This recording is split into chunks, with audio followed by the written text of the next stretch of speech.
Sahabat, rekan dan pengurus Majelis Ilmu 890 rahimakumullah. Sesuai dengan kutipan ayat Al-Quran yang saya sampaikan di awal, bahwa kajian taklim online kali ini akan mengambil tema geologi dalam Al-Quran, Islam Point of View, di mana insya Allah kita akan mengupas rahasia struktur dari kandungan bumi, serta hikmah dan manfaatnya. Seperti kita ketahui bahwa bumi yang kita tinggal ini mempunyai struktur yang penuh keajaiban, seperti gunung misalnya, sebagai stabilisator permukaan bumi agar tidak goyang, bergetar, dengan sebagai tiang pasak bagi bumi yang memegang permukaannya ke bawah sebagai pengokohan yang berhubungan dengan inti bumi. Juga penyebarannya yang teratur pada permukaan bumi, sehingga di salah satu belahan bumi banyak terdapat dataran tinggi, sementara di tempat lain terdapat banyak dataran rendah. Alhamdulillah kebetulan kita mempunyai narasumber yang pas untuk materi ini,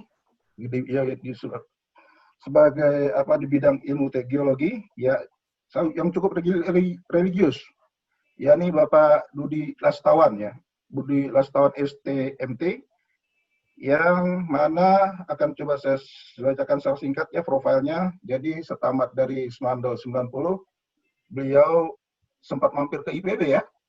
Sempat setahun. Sempat mampir ke IPB. Jadi temennya Dian setahun. Nah, setahun ya. Namun melanjutkan pendidikannya yang lebih serius nih ke ITB, S1 dan S2 bahkan ya di ITB. Dan langsung berkarir di bidang migas. Ini cukup mahir nih. Banyak sekali pengalamannya di industri migas, baik itu perusahaan multinasional maupun internasional ya, seperti Capex, Tanhil, Tetli, Star Energy, Samudra Energi, Sentral Sumatera Energi, dan terakhir yang saat ini sedang dijalani yaitu di BOB, PT BSP. Ya. Nah, selain karir profesional, beliau juga ini aktif dalam kegiatan sosial kemasyarakatan. Tercatat saat ini beliau melakoni tugas sebagai ketua RT ya, ketua RKM nih di lingkungan perumahan tempat tinggalnya di kawasan Bintaro. Baik, tidak panjang lebar lagi, mungkin langsung saja saya serahkan kepada narasumber Bapak Budi Lastawan. Silakan, tafadhol Pak Ustaz. Baik, sebentar saya ini dulu, ini ada yang minta alamatnya. Sebentar ya, saya minta waktu 1 menit nih, ada yang minta Baik. Alamat ininya Zoom-nya. Ya? Iya, sebentar ya. 1 menit ya. Baik. Share.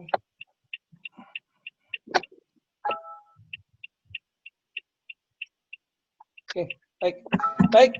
Bismillahirrahmanirrahim. Assalamualaikum warahmatullahi wabarakatuh. Waalaikumsalam warahmatullahi wabarakatuh. Alhamdulillahilladzi nahmaduhu wa nasta'inuhu wa nastaghfiruh wa na'udzu billahi min syururi anfusina wa min sayyiati a'malina. May yahdihillahu fala mudhillalah wa may yudlil fala hadiyalah. Asyhadu an la ilaha illallah wahdahu la syarikalah wa asyhadu anna sayyidana wa habibana Muhammadan abduhu wa rasuluh. Allahumma fassalli wa sallim wa barik ala sayyidina Muhammadin wa ala alihi wa ashabihi wa tabi'in wa man tabi'ahum bi ihsanin ila yaumiddin. Amma ba'du. Bapak-bapak, ibu-ibu, hadirin Majelis Ilmu 890 yang insyaallah dimuliakan oleh Allah Subhanahu wa taala. Alhamdulillah, puji syukur kita panjatkan kehadirat Allah Subhanahu wa taala di bulan Syawal, tepatnya tanggal 8 Syawal 1441 Hijriah, kita ditakdirkan untuk bertemu kembali dalam majelis ilmu. Insyaallah Allah hadirkan di sini di tengah-tengah kita para malaikat yang menaungi kita dengan sayap-sayapnya. Karena kelebihan majelis ilmu adalah salah satu dari raudhah min riyadil jannah, yaitu taman, bagian dari taman-taman syurga. Salawat dan salam juga kita sampaikan kepada junjungan kita, Nabi Muhammad sallallahu alaihi wasallam, manusia yang paling sempurna, manusia yang paling indah, manusia yang paling kita rindukan, manusia yang paling banyak kita sebut namanya setiap hari. Yang kita berharapkan pertemuan dengan beliau bukan hanya di akhirat nanti.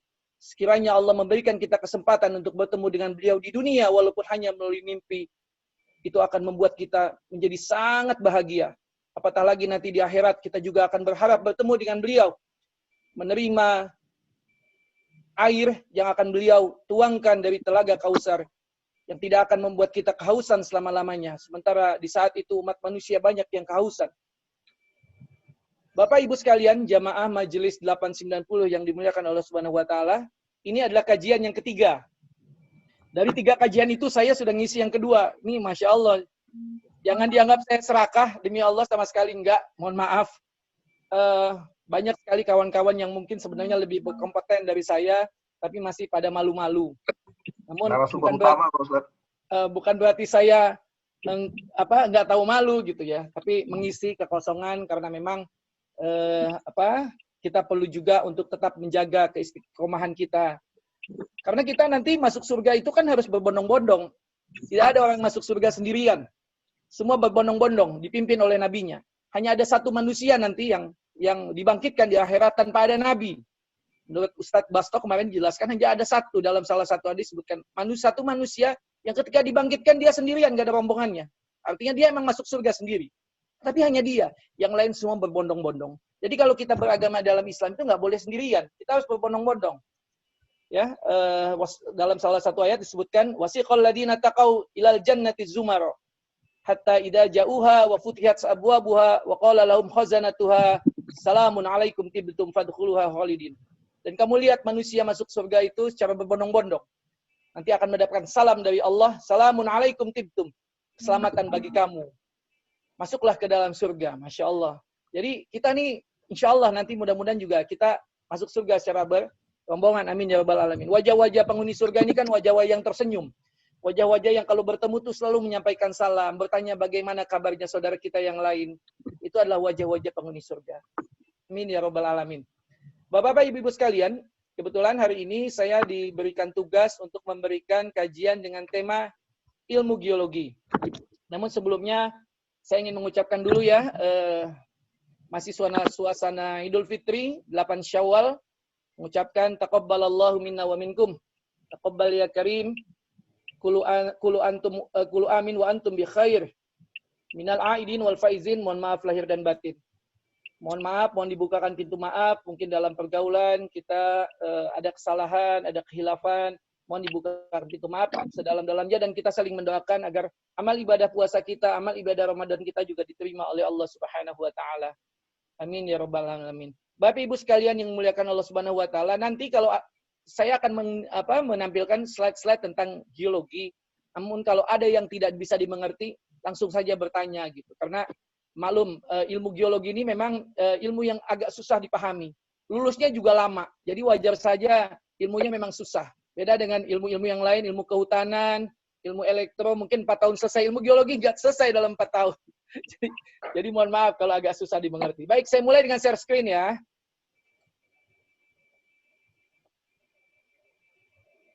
Halo. Ini hostnya mesti pindahin dulu ke saya nih, saya bisa share screen nih. Oh gitu ya, bentar. Oh iya gitu ya, masa nggak bisa ya? Nggak, hostnya ini aja dulu apa? Stop sharing, ada stop sharing nggak? Oke, co-host kali bos. Co-host.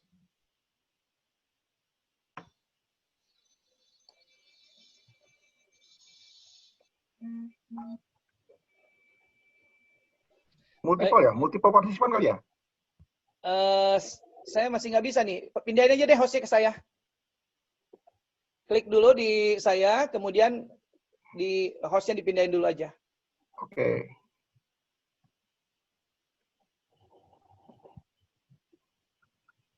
Oke. Sip. Baik. Kedengaran ya suara saya dan gambarnya? Kelihatan? Gambarnya kelihatan? Alhamdulillah. Ya, kelihatan ya. Baik. Jelas. Ini saya ngambil judul ilmu bumi dalam perspektif Al-Quran atau dalam perspektif Islam. Jadi saya hanya akan mencoba istilahnya mungkin dalam bahasa sekarang itulah mencocokologi betapa dalam proses memahami ilmu bumi ada dalam penciptaan bumi itu banyak sekali tanda-tanda yang diberikan oleh Allah dalam Al-Quran. Ya, mungkin apa yang saya sampaikan hanya sedikit sekali dari apa yang sebenarnya yang terkandung dalam makna Al-Quran itu sendiri. Baik. Sebelumnya saya mau off ini dulu sebentar ya. Saya mau offkan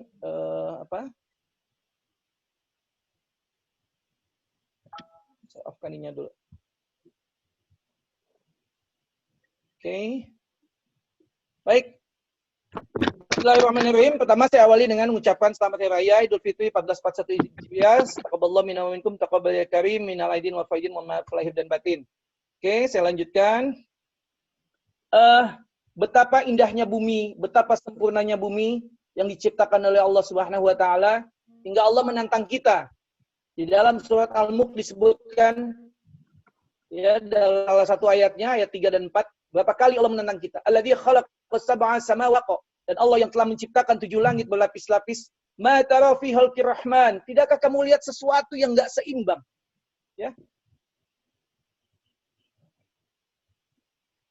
Oke.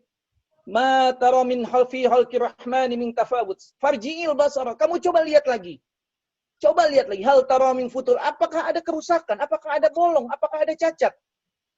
Kemudian tsummarji'il basara. Kemudian kamu lihat lagi. Balik lagi, lihat lagi. Tsummarji'il basara karratain. Kemudian lihat lagi berkali-kali. Yang qalib ilaikal basara khasya wa huwa hasir. Niscaya pandanganmu akan kembali kepadamu tanpa menemukan cacat. Dan ia pandanganmu itu akan dalam keadaan letih. Kau akan berada dalam keadaan letih melihat apakah ada kecacatan. Ternyata memang tidak ada.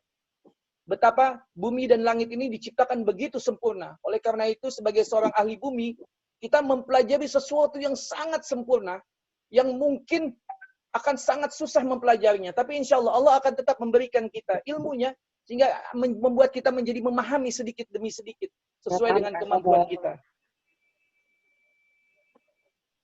Ya, jadi untuk ayat ini tafsir Ibnu Katsir menjelaskan bahwa apa yang diciptakan Allah itu sangat rapi, sempurna, tidak tumpang tindih, tidak berbeda, tidak terdapat kekurangan, tidak kedapatan cacat atau retak.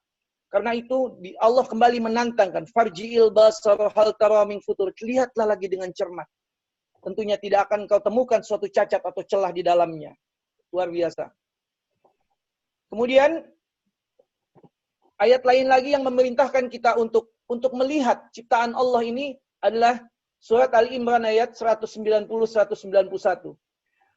Di situ disebutkan Allah berfirman, A'udzubillahi minasyaitonirrajim. Bismillahirrahmanirrahim. Inna fi khalqis samawati wal ard wa ikhtilafil laili wan nahari laayatil liulil albab alladzina yadhkuruna Allaha qiyaman wa qu'udan wa 'ala junubihim wa yatafakkaruna fi khalqis samawati wal ard. Rabbana ma khalaqta hadza batila subhanaka faqina 'adzaban nar.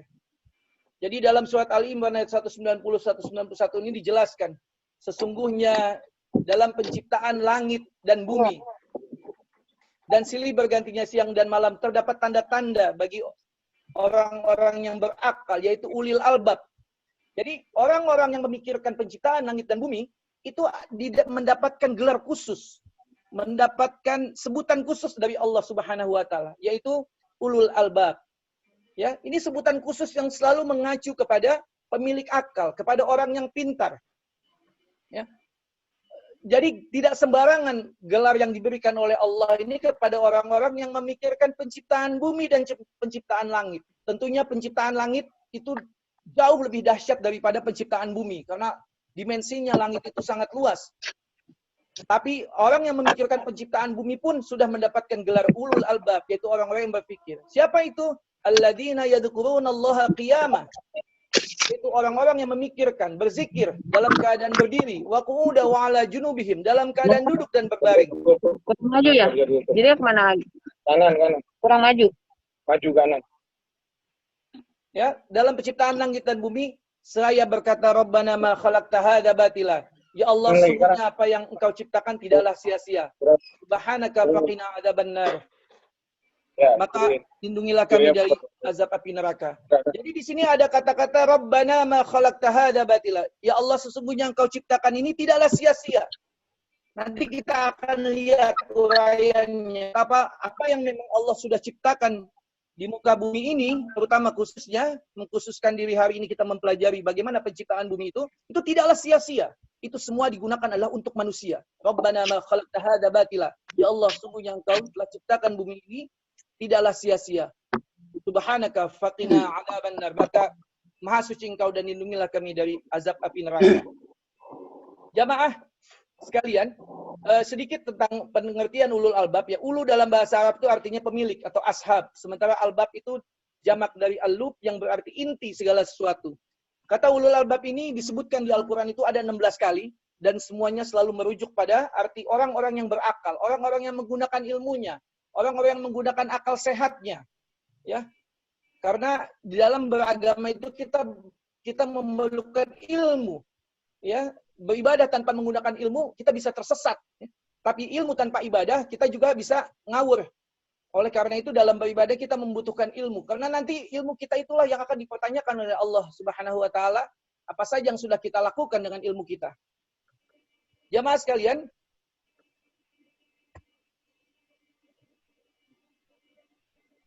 masih bisa dengar kawan-kawan? Masih. Oke.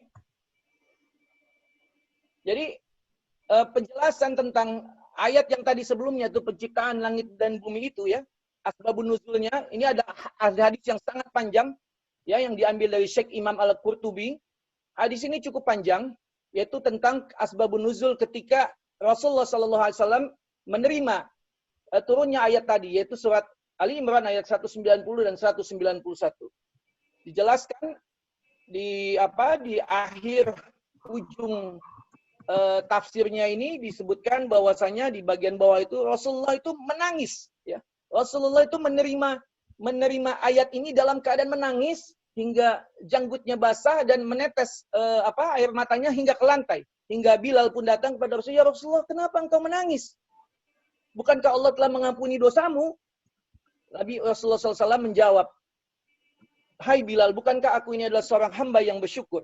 Bagaimana aku tidak menangis? Aku baru saja menerima ayat yang seperti ini." Ya, "Inna fi khalqis samawati wal ard wa ikhtilafil laili wan nahari laayatil liulil albab." Penciptaan langit dan bumi itu ada tanda-tanda untuk orang yang berpikir. Masya Allah, betapa aku tidak berat sekali menerima ayat ini. Dalam salah satu riwayat disebutkan ayat ini diturunkan kepada Rasulullah setelah Rasulullah itu melakukan Isra Mi'raj. Jadi Rasulullah ketika Mi'raj itu sudah melihat penciptaan Allah tentang langit dan bumi. Oleh karena itu Rasulullah menangis betapa beratnya beban untuk umatnya dalam melaksanakan ayat ini. Rasulullah melihat betapa hebatnya langit, ya, betapa hebatnya bumi. Kemudian Allah meminta hambanya meminta umatnya Nabi Muhammad juga berpikir tentang penciptaan langit dan bumi. Apa enggak begitu berat gitu? Makanya Rasulullah menangis. Ya Allah, begitu beratnya ayat ini.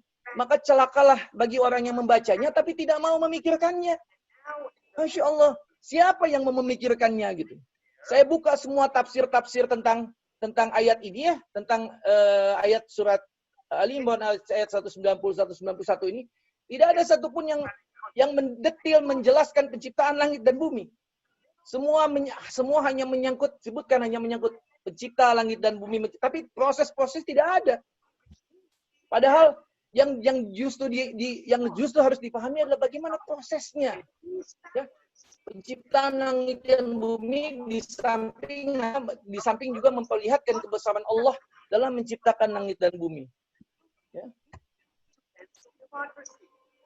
Mohon maaf nih kalau misalkan agak-agak terputus karena kadang-kadang ada yang masuk, saya mesti admit dulu. Jadi agak-agak sedikit ada pause.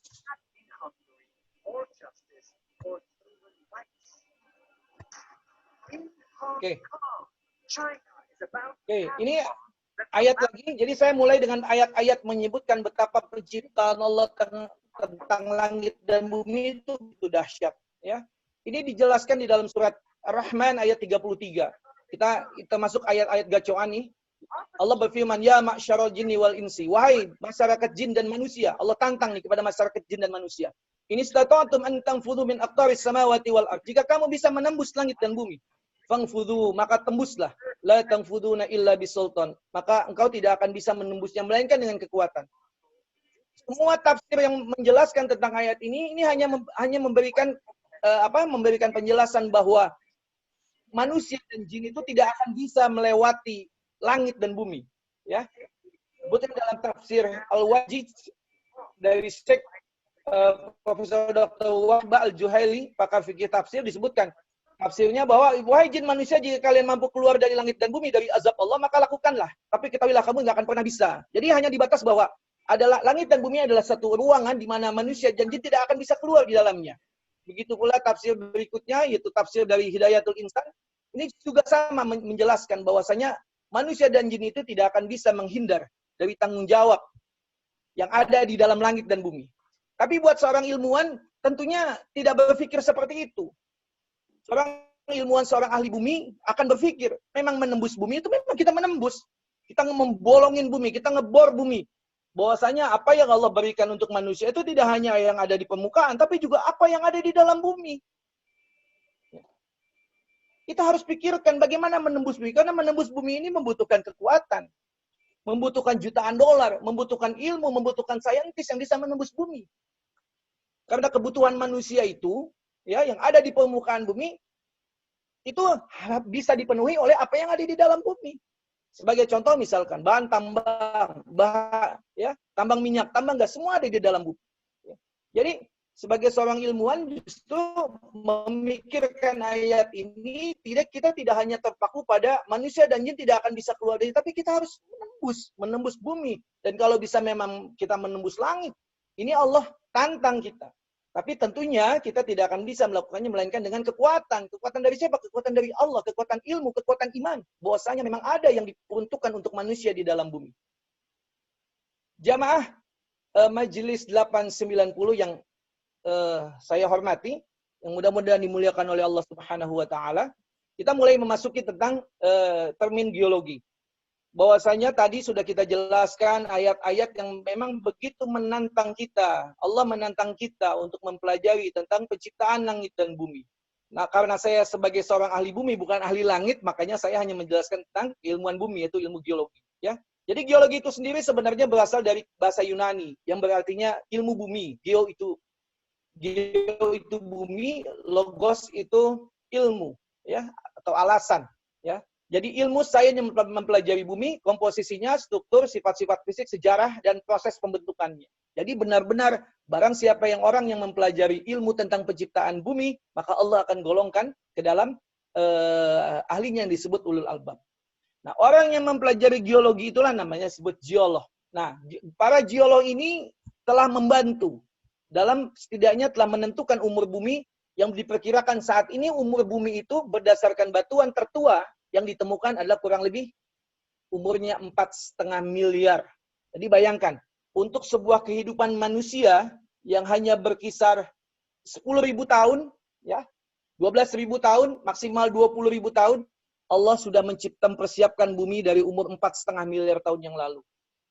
Coba bayangkan. Rabbana ma khalaqta hadza batila.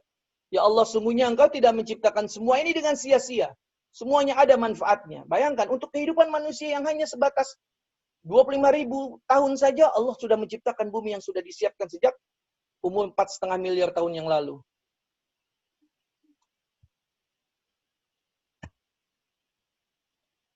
Baik.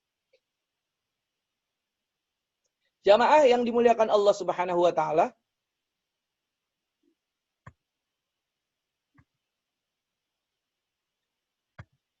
sebentar ya, ini kalau ada yang admit biasanya ada intermittent sedikit.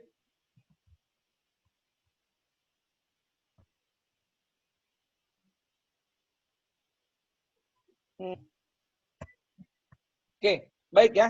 Ini komposisi bumi. Jadi di semua ayat di dalam Al-Qur'an itu hanya menyebutkan langit itu terdiri dari 7 lapis. Tidak menyebutkan bumi ada 7 lapis. Tapi ada salah satu ayat yang menyebutkan bahwasanya dalam surat At-Tolak ayat 12 ini disebutkan Allahul ladzi khalaqa sab'a samawati wa minal ardi mithlahunna. Dan Allah yang telah menciptakan 7 lapis langit dan bumi semisalnya. Jadi hanya satu kata, mithlahunna, yang semisalnya dengan langit. Jadi diterjemahkan oleh para ahli tafsir bahwa bumi juga memiliki 7 lapis. Ya. Nah, kita lihat kalau lihat dari struktur bumi ini ya, kalau kita hitung di bagian atas, dari bagian atas yang beda warna memang ada 7. Dimulai dengan litosfer, kemudian dimulai dari crust, kemudian litosfer, astenosfer, mantel dan sampai yang paling solid yaitu inti bumi. Itu kurang lebih ada sekitar 6.400 km. Nah, sementara sekarang pengeboran yang paling dalam sekarang ini paling sedalam kalau di Indonesia itu kurang lebih sekitar 15.000 feet atau sekitar 5 km. Sementara kedalaman bumi, ketebalan bumi itu sampai 6.400 km. Jadi masih jauh sekali apa yang sudah dicapai oleh manusia dengan keadaan bumi gitu. Jadi manusia itu baru sedikit saja. Belum sampai kepada zona-zona di mana yang kita kenal sebagai zona gempa. Itu belum sampai. Kita masih pada lapisan-lapisan sebutnya crust ini yang kecil sekali, yang tipis, bagian tipis dari dari kulit bumi. Gitu ya. Kemudian di sini di yang sebelah kanan ini terdiri atas penampang bumi ya, secara melintang. Ini ada astenosfer, ini bagian yang yang fluid ya, yang cair sehingga lapisan di atasnya itu bisa bergerak ya, bergerak secara dinamis sehingga kehidupan selalu ada. Sehingga gunung tetap tumbuh, kemudian jadi proses-proses bumi itu tetap berjalan karena adanya fluida yang bergerak ini. Kalau seandainya di dalam bumi tidak ada fluida yang bergerak, maka bumi itu bisa mati. Begitu bumi bisa mati, maka kehidupan manusia juga bisa menjadi mati gitu. Karena bumi itu harus hidup, harus dinamis. Sehingga proses-proses yang ada di dalam bumi itu tetap berjalan. Ini di dalam surat At-Talaq tadi ya, Allah menciptakan 7 langit dan seperti itu pula bumi. Bahwasanya, jadi ada yang menyebutkan bahwa langit ada 7 lapis dan juga bumi ada 7 lapis berdasarkan ayat ini. Baik.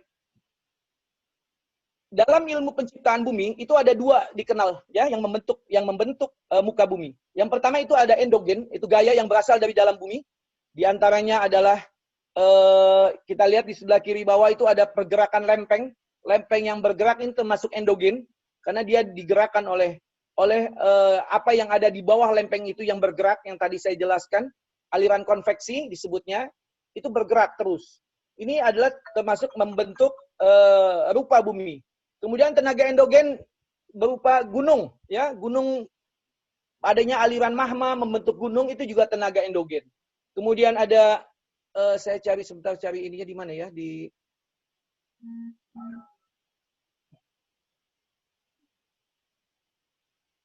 sebentar.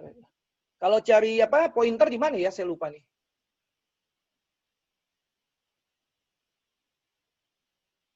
Ada ya. Masih bisa dengar saya? Masih, Masih. Coba diklik kanan aja, Ustaz. Tenaga endogen di PowerPoint. Diklik kanan PowerPoint muncul ya pilihan pointer. Oh, gitu ya. Klik kanan dulu tampilan pada slide presentasi itu. Klik kanan. Oke, klik kanan ya. Klik kanan. Sebentar.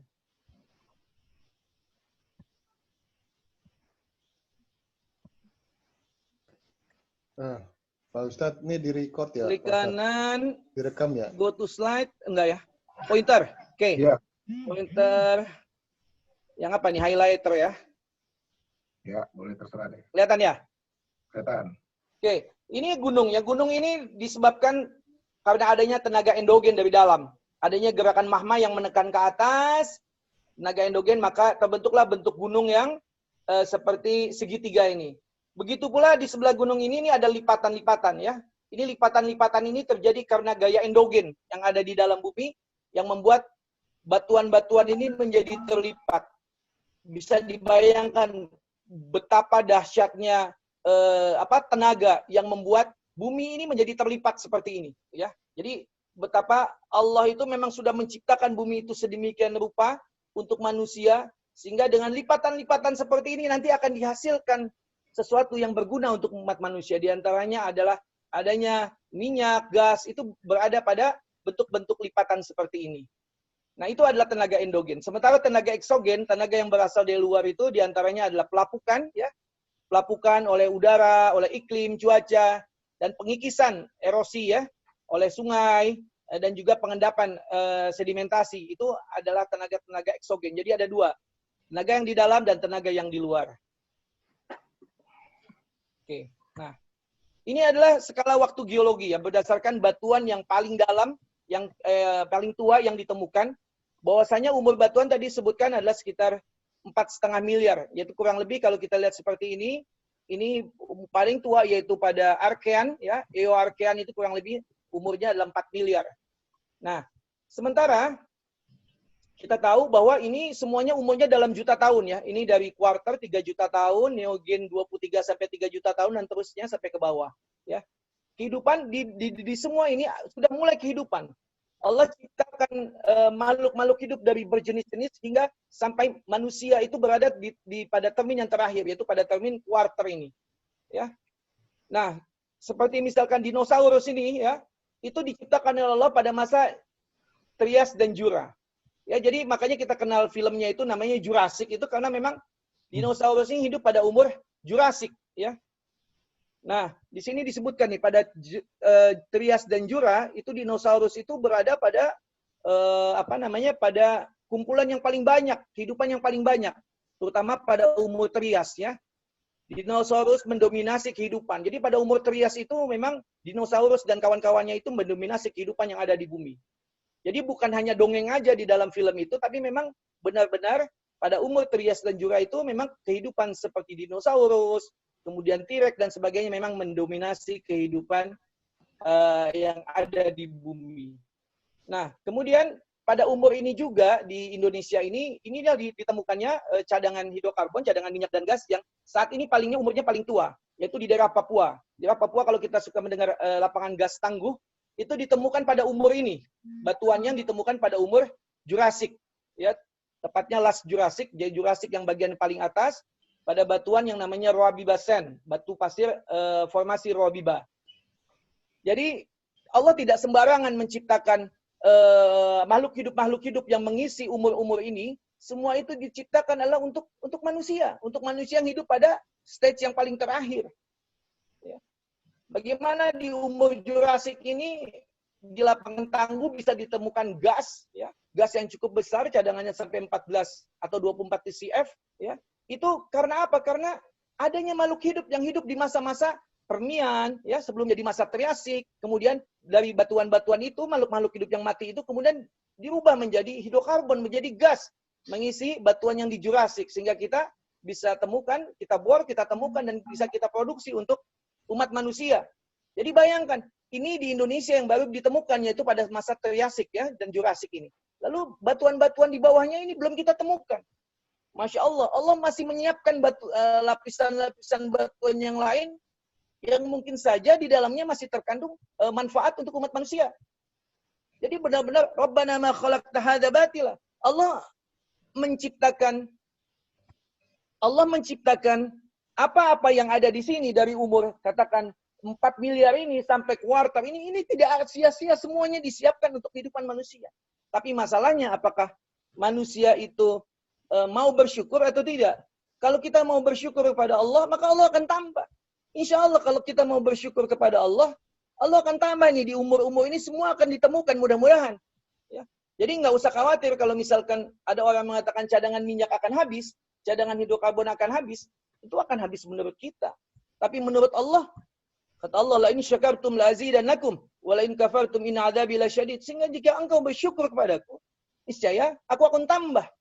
Tapi jika engkau kufur, udahlah dikasih minyak, tapi lingkungan dirusak, ya, tidak bersyukur kepada Allah, ya, maka ya nikmat itu akan dicabut semua. Ya. Sebagaimana Allah juga firmankan di dalam surat saya lupa yang berbunyi lau anna ahlal qura amanu wattaqau la fatahna alaihim barakatin minas sama'i wal ard walakin kadzabu fa'adnahum bima kanu yaksibun.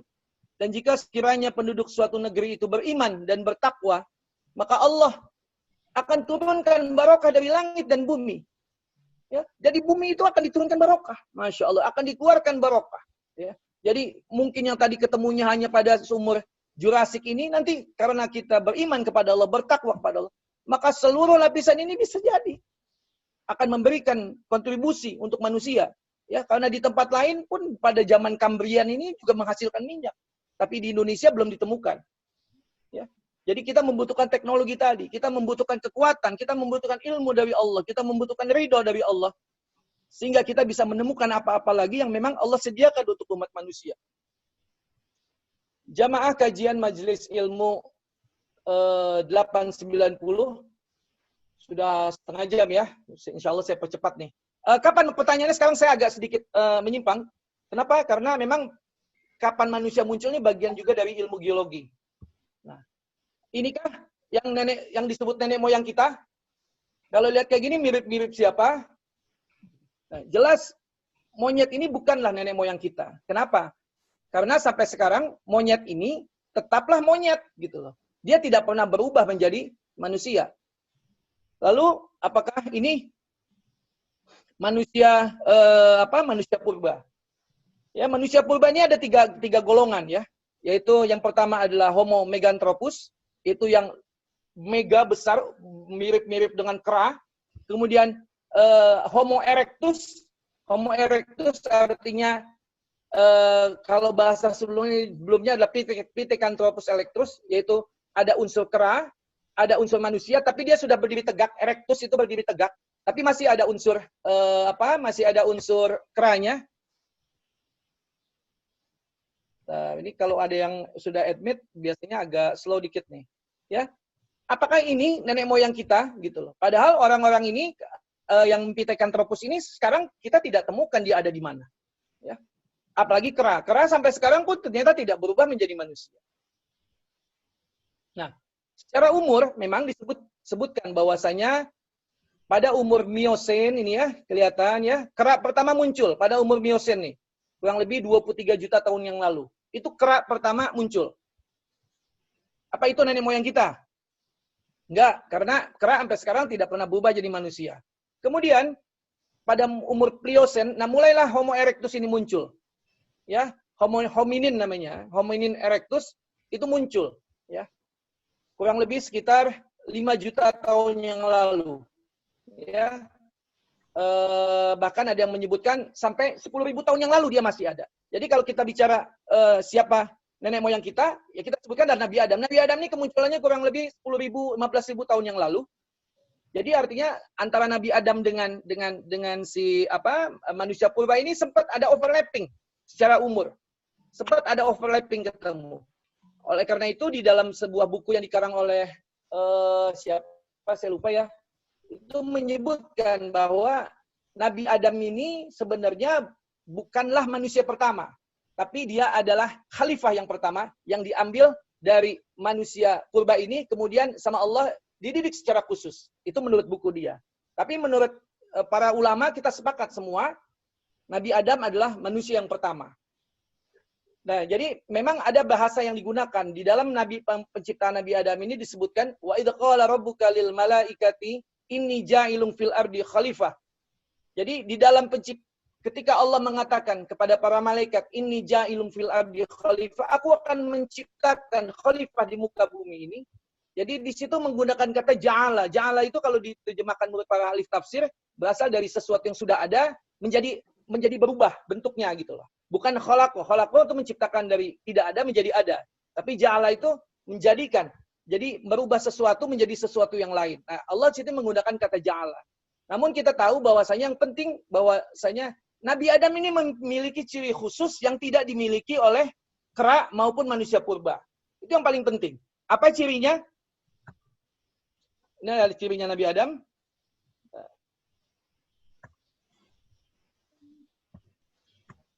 Oke. Nah, ini ada cirinya Nabi Adam. Apa yang pertama, ciri Nabi Adam adalah dia itu pintar. Ciri Nabi Adam adalah pintar.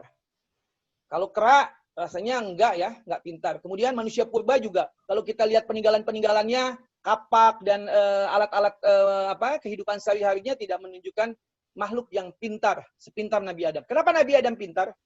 Karena Allah menjelaskan di dalam surat Al-Baqarah ini ayat 31-32 disebutkan wa 'allama Adam al-asma'a kullaha tsumma 'aradahum 'alal malaikah Faqala ambiuni bi asma'i haula'i in kuntum shadiqin. Dan telah diajarkan kepada Adam oleh Allah tuh nama-nama benda-benda. Kemudian dia kemukakan semua itu kepada malaikat. Bawa kepada malaikat. Hai malaikat, sebutkanlah benda-benda ini jika engkau makhluk yang benar. Ternyata malaikat nggak bisa, tapi Adam bisa. Jadi Adam itu adalah nenek moyang kita yang memiliki ciri yang pertama, pintar. Jadi kalau ada yang bilang bahwa nenek moyang kita adalah berasal dari kera, berasal dari makhluk purba, yaitu dia mendowngrade dirinya sendiri. Karena kera dan manusia purba itu tidak termasuk makhluk yang pintar. Tapi Adam alaihissalam ya itu adalah makhluk yang pintar. Ya, manusia yang pintar.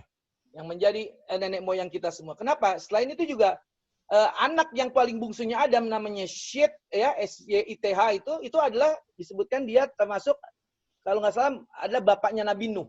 Jadi dalam kurun waktu 3.000 tahun dari mulai Adam hingga Nabi Nuh, itu Nabi Nuh sudah bisa membuat kapal yang tahan terhadap ombak banjir luar biasa. Itu berarti menunjukkan bahwa pintar gitu. Jadi hanya dalam 3-4 generasi Adam itu, cucunya Nabi Adam sudah bisa menghasilkan perahu yang luar biasa. Jadi ciri yang pertama itu adalah Nabi Adam itu adalah pintar, ya.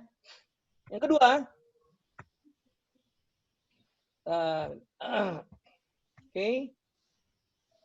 yang kedua adalah ciri Nabi Adam itu adalah tampan. Wah, ini dia nih. Kalau lihat cucu-cucu Nabi Adam, apalagi yang hadir hari ini tuh tampan-tampan ya. Yang pakai peci dari Palembang itu tampan-tampan. Jadi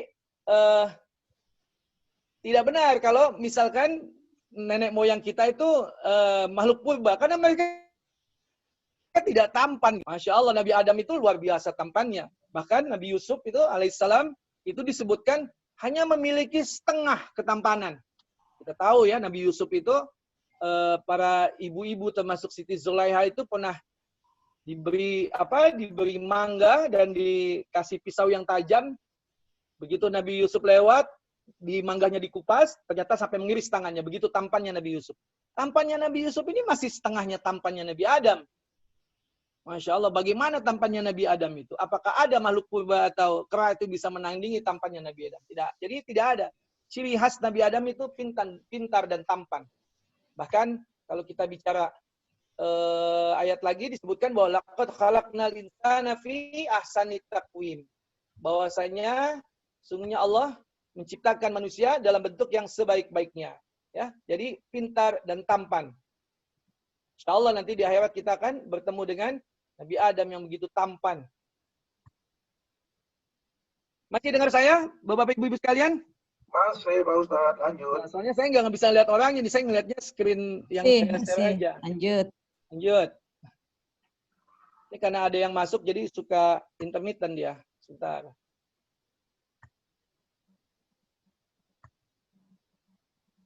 Nah, ini belum bergerak juga nih. Oke.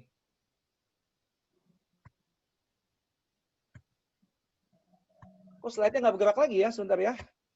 Udah habis kah? Enggak, belum. Si banyak. Udah. Oke ya, udah ya. Kemudian tadi ya dalilnya itu ya, Nabi Yusuf diberi setengah ketampanan. Ini hadis riwayat Ahmad dan disahihkan oleh Suhaib al-Arnaud, ya. U'tiya Yusufu syatrul husni. Jadi Nabi Yusuf diberikan setengah ketampanan. Lalu bagaimana dengan Rasulullah SAW, Nabi kita yang mulia? Tampanannya, Masya Allah. Selanjutnya Ibnul Qayyim menyebutkan, mereka beralasan sesuai dengan hadis tadi, tidaklah Allah mengutus Nabi kecuali berwajah tampan dan suaranya bagus. Dan Nabi kalian SAW adalah orang yang paling tampan wajahnya dan paling indah suaranya. Masya Allah, kita bangga ya sebagai umat Nabi Muhammad memiliki Nabi yang paling tampan. Oke, inilah Nabi kita Muhammad SAW. Tapi dalam sejarah perkembangan manusia ada juga manusia yang menjadi kera. Jadi terbalik ya, bukan kera menjadi manusia, tapi manusia yang menjadi kera. Yaitu dalam kisah cerita orang Yahudi yang dikutuk oleh Allah menjadi kera ketika dia melanggar perjanjian untuk beribadah di hari Sabat, ya. Yang disebutkan dalam surat Al-Baqarah ayat 65, walaqad alimtumul ladzina tadaw minkum fis sabti faqulna lahum kunu qiradatan khasiin. Dan sesungguhnya telah kamu ketahui bahwa orang-orang yang melanggar perjanjian di antaramu pada hari Sabtu, Lalu kami berfirman pada mereka, jadilah kamu kera yang hina. Jadi memang ada orang-orang yang dijadikan kera. Tapi apakah kera-kera tersebut mati? Sudah mati sesuai dengan umurnya, ataukah dia meneruskan keturunannya dalam bentuk kera juga? Wallahu a'lam bishawab. Kita nggak ada. Makanya Allah tuh sangat murah hati terhadap umat Nabi Muhammad. Kalau umat Yahudi itu, kalau zaman Nabi Musa, kalau dia nggak sholat hari Sabtu, dia dirubah jadi kera. Nah, kalau orang Indonesia ini kalau nggak sholat Jumat dirubah jadi kera, gawat juga nih. Lama-kelamaan nanti populasi kera lebih banyak daripada populasi manusia di Indonesia nih. Jadi, karena kemuliaan Nabi Muhammad itulah, maka semua dosa umat Nabi Muhammad itu ditangguhkan. Ya, tidak langsung seperti ini. Nah, selain itu juga kita tahu bahwasanya tadi yang saya jelaskan di awal, manusia purba itu sampai sekarang tuh tidak ada yang masih hidup ya. Kita tidak menemukan dia overlap usia zaman sekarang, kecuali mungkin dengan Nabi Adam waktu itu ada waktu yang overlap. Jadi bisa jadi manusia purba ini adalah yang disebutkan oleh para malaikat ketika Allah ingin menciptakan Nabi Adam. Wa idz qala rabbuka lil malaikati inni ja'ilun fil ardi khalifah. Kemudian malaikat menjawab ketika Allah mengatakan kepada malaikat, ya, aku ingin menciptakan khalifah, ya. Kemudian malaikat menjawab, ataj'alu fiha may yufsidu fiha wa yasfiku dima. Apakah engkau akan menciptakan makhluk yang akan bertumpahan darah dan berbuat kerusakan di muka bumi? Wa nahnu nusabbihu bihamdika. Padahal kami ini adalah orang yang selalu mensucikan engkau. Nah, atas dasar itulah, makanya mungkin malaikat melihat kehidupan pada makhluk purba ini, hidup yang berbuat kerusakan, hidup yang saling bertumpahan darah. Makanya malaikat menjawab pertanyaan, apakah engkau akan menciptakan manusia lagi yang mirip seperti itu? Karena kenapa? Karena kalau Allah sudah menghukum satu manusia, ya, karena kezalimannya, Allah memang menghukumnya itu tidak menyisakan satupun. Sebagaimana dijelaskan dalam surat An-Nahl ayat 61, ya. Itu kalau mau buka silakan, surat An-Nahl ayat 61 disebutkan, dan jika sekiranya Allah mau menghukum orang yang zalim di antara kamu itu, maka Allah tidak akan menyisakan bahkan makhluk melata sekalipun. Jadi akan dihabiskan semua oleh Allah. Oleh karena itu, dugaan saya, ini hanya dugaan, ya. Itu apakah memang makhluk purba itulah yang dimaksud oleh malaikat yang kemudian benar-benar diazab oleh Allah sehingga tidak tersisa sampai saat ini, habis semua, kemudian diganti dengan manusia yang baru, yaitu Nabi Adam alaihissalam. Wallahu a'lam bishawab. Jamaah sekalian yang dimuliakan Allah Subhanahu wa taala. Oke, kita mulai dengan teori continental drift, ya. Teori continental drift ini saya buka dengan pembukaannya itu dengan surat Al-Ghasyiyah ayat 17:21. Disebutkan, afala yanzuruna ilal ibili kaifa khuliqat wa ilas samai kaifa rufi'at wa ilal jibali kaifa nusibat wa ilal ardi kaifa sutihat fadzakir innama anta mudzakir. Saya ingin menggarisbawahi pada wa ilal ardi kaifa sutihat, yaitu ke ayat ke-20 ini, dan bumi bagaimana dihamparkan. Di situ disebutkan dihamparkan. Kalau kita bicara tentang kata dihamparkan, itu artinya kalau kita punya karpet, ya, punya karpet itu sedang digulung, dihamparkan. Dari gulungan itu kemudian dihamparkan, ya, dipasang gitu, dibuat jadi lebih lebar gitu. Maka inilah yang terjadi pada teori continental drift. Jadi pada periode Kapur kurang lebih sekitar 200 juta tahun yang lalu, ya, semua benua itu dulunya satu, ya, satu nih. 225 juta tahun yang lalu ini semua benua itu tadinya satu. Super benua yang namanya Pangea. Namun kemudian benua itu terpecah-pecah, terhamparkan menjadi kontinen-kontinen yang lebih kecil. Lalu berpindah seperti mengapung dan menempati posisinya yang sekarang. Inilah teori continental drift yang sudah disebutkan oleh Allah Subhanahu wa taala 1500 tahun yang lalu. Sementara ini baru ditemukan tahun 1915. Wa ilal ardi kaifa sutihat. Dan bumi, bagaimana bumi itu dihamparkan dari yang satu kemudian menjadi luas, menjadi lebar, menjadi bagaimana karpet itu dihamparkan. Ya. Jadi luar biasa Islam ini sudah memberikan petunjuk-petunjuk, ya, bagaimana bumi ini dihamparkan. Jadi bagaimana bumi itu dihamparkan juga bukan cuma sekedar menyebar seperti, tapi pasti ada sesuatu yang membuat dia menjadi terhampar. Apa? Gerakan apa? Tenaga endogen apa yang membuat bumi ini terhampar? Akhirnya kemudian terjadilah dalam teori pemekaran samudera yang baru ditemukan tahun 1962 oleh Harry Hess, ya, seorang geologis. Ini namanya diabadikan oleh menjadi nama sebuah perusahaan minyak, yaitu Hess, ya, dari survei pantai dan geodesi. Bahwasanya penemuan ini memunculkan teori namanya sea floor spreading. Jadi di dalam laut itu ada yang keluar, sea floor spreading. Jadi ada berkembang, menggeser semuanya. Jadi yang titik-titik merah ini, yang garis-garis merah ini adalah pusat-pusat di mana adanya sea floor spreading, adanya pemekaran laut. Laut itu menjadi lebih mekar, lebih lebar, ya. Nah, kemudian di ayat Qur'annya disebutkan, ya, di dalam surat Fussilat 39 disebutkan, dan lihatlah di antara tanda-tandanya bahwa kamu lihat bumi itu kering dan gersang. Jadi bumi itu tadi satu itu kering dan gersang, ya. Maka apabila kami turunkan air di atasnya, kemudian air Allah turunkan, ya. Jadi fluida yang ada di dalam bumi itu pasti berasal juga dari udara, dari langit, ya. Turun air. Niscaya ia bergerak dan subur. Jadi ini bergerak ini karena ada air di bawahnya, karena ada fluida di bawahnya, maka dia menjadi bergerak. Ya, sungguhnya Tuhan yang menghidupkannya pastilah dapat menghidupkan yang mati. Nah, teori pemekaran samudra tadi yang warna-warna merah tadi itu adalah ini yang kita sebut sebagai mid oceanic ridge. Ada keluar, kemudian membentuk, ya, bergerak ke arah ke arah panah ini, ya, terus, ya, sehingga berkembang dia, dan di ujungnya ada yang menabrak continental crust.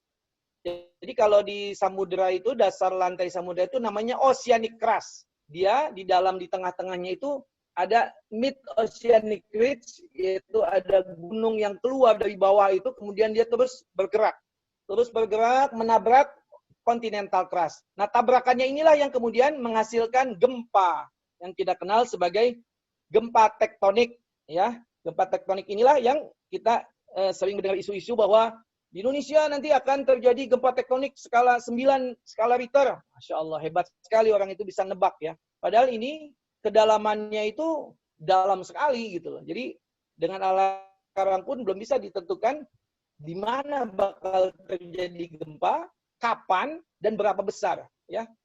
Gitu. Jadi kalau gempa yang terjadi bakal terjadi, bisa kita prediksi bahwa bakal terjadi gempa di pantai barat Sumatera, di selatan Pulau Jawa itu pasti terjadi gempa. Karena itu adalah zona subduksi, ya, zona pertemuan antara lempeng samudra dengan lempeng benua. Disitulah posisi terjadi gempa. Tapi kapan terjadi gempanya? Kita tidak pernah tahu. Kenapa? Karena kita tahu nih, begitu terjadi tabrakan antara lempeng samudra dengan lempeng benua ini, ada yang mengganjal di sini nih. Ada yang mengganjal di sini, yaitu berupa bisa gunung, bisa apa, itu yang mengganjal tidak terjadinya pergerakan litosfer ini. Tapi begitu gunung itu sudah bisa masuk ke dalam sini, maka itulah yang terjadi gempa yang kita kenal selama ini dengan gempa tektonik. Kalau gempa vulkanik itu terkait dengan aktivitas gunung api, ya, seperti tsunami yang terjadi di mana, di Serang kemarin itu terjadi karena aktivitas vulkanik dari Gunung Krakatau. Ada yang terbelah sehingga jatuh ke permukaan air sehingga menyebabkan air laut naik, ya. Tapi umumnya biasanya gempa tsunami itu disebabkan oleh gempa tektonik sebagaimana yang terjadi di Aceh, ya. Itu terjadi karena adanya gempa tektonik.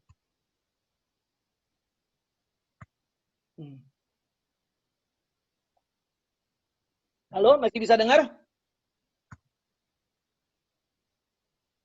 Masih. Masih, ya? Nah, oke. Kemudian dalam Al-Qur'annya ini cocokologi, bukan cocokologi, ya. Ya, kurang lebih penyamaan persepsi. Disebutkan Allah berfirman, ya, wa taral jibalu tahsabuhu hamidatan wa hiya tamurru marras sahab, ya, yang dan seterusnya, yang artinya kurang lebih, dan kamu lihat gunung-gunung itu, kamu sangka dia tetap di tempatnya, padahal dia berjalan sebagaimana jalannya awan. Begitulah perbuatan Allah dengan membuat kokoh tiap-tiap sesuatu. Sehingga Allah Maha mengetahui apa yang kamu kerjakan, ya, apa yang kamu kerjakan. Jadi gunung itu, ya, begitu litosfer ini bertabrakan dengan continental crust, oceanic crust bertabrakan dengan continental crust, maka dia akan menghasilkan gunung, ya. Nah, gunung inilah yang disebut sebagai pasak. Karena dari permukaan atas hingga bawah dia ada zona pergerakan magma.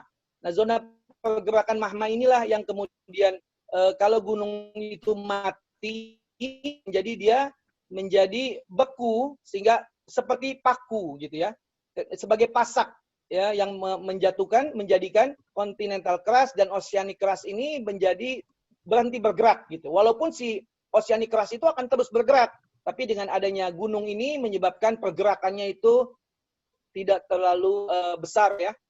Nah, kemudian bagaimana gunung bergerak seperti awan ini salah satunya ini adalah ini gunung-gunung yang ini yang ada 3 ini yang di sebelah kiri ini itu gunung itu bergerak kan. Sebelumnya adalah yang 3 di sebelah kirinya kemudian terus bergerak bergeser membentuk gunung baru. Nah, ini gunung-gunung yang kamu kira bergerak sebagaimana bergeraknya awan.